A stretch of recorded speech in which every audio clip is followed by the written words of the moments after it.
So I mentioned the HAL bar on the last episode. And on this episode, we're going to really get into the nitty-gritty of the operation.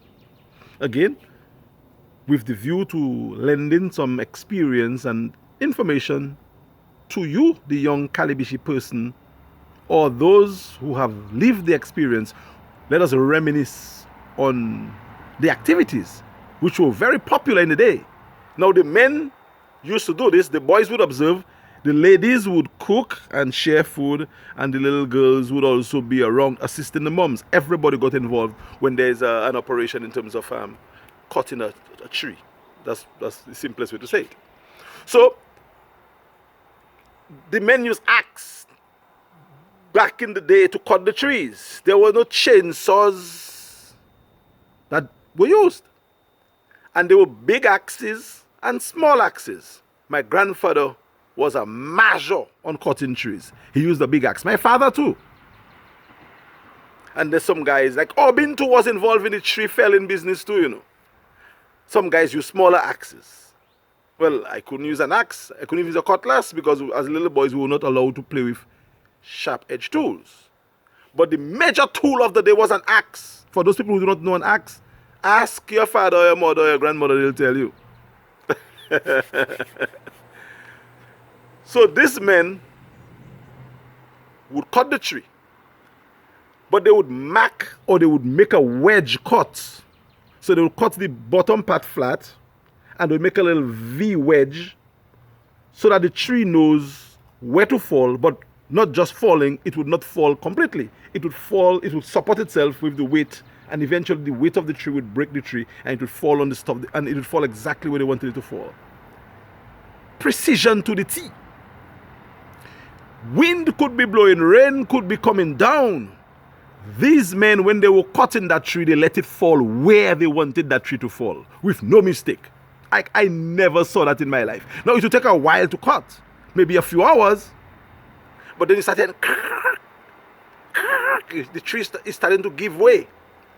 And it falls within a foot or two to where this man wanted the tree to go. Because you knew where they wanted it to go because they lined up the place. Because as I said, the tree has to fall on that area which is half built. So the top of the tree, which is not too heavy, will not break the galta, but at the end they have to winch the tree up so that they can have it on a straight level to cut into boards or potos. You used to call it poto or pillow tree for the uprights for the house, and they used to use beams and lats and so for the framework of the house, and then you would use the ordinary boards to do the framework.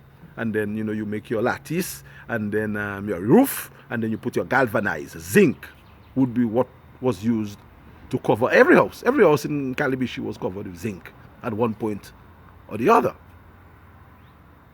So that operation goes on for a while. They get the tree to fall where they want it to fall, and then that's where the operation starts to get that tree up.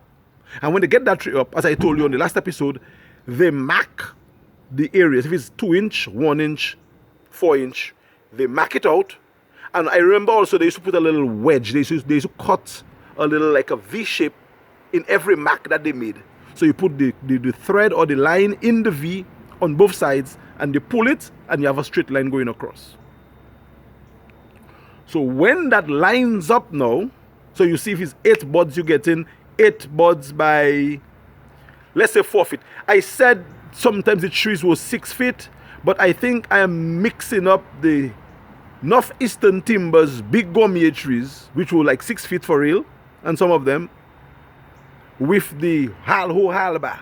I do not think the trees that they use would as big as 6. I think some of them in the region of 12 inches, sometimes 2 feet, but not as big as 6. I think the big trees were when we were doing the Northeastern Timbers, which I'll talk sometime about, with Taslem Dripol from Guyana, who was the operations manager of Edgar Jerome, the manager. I was there. That's where I started my tenure as a worker. I was a sawdust operator, cleaner, and stockkeeper at Northeastern Timbers. And again, that's another story we will talk about. I worked with the ICM sisters, Sister Maria, Sister Alicia, beautiful people. Anyway, we'll get back to that. I get a little excited there speaking about my time at Northeastern Timbers. But so I think I corrected that because my in terms of the tree, the size of the tree for the HAL, I think it might have been smaller trees. It certainly was. But it would have been too difficult to get them up on the wrench.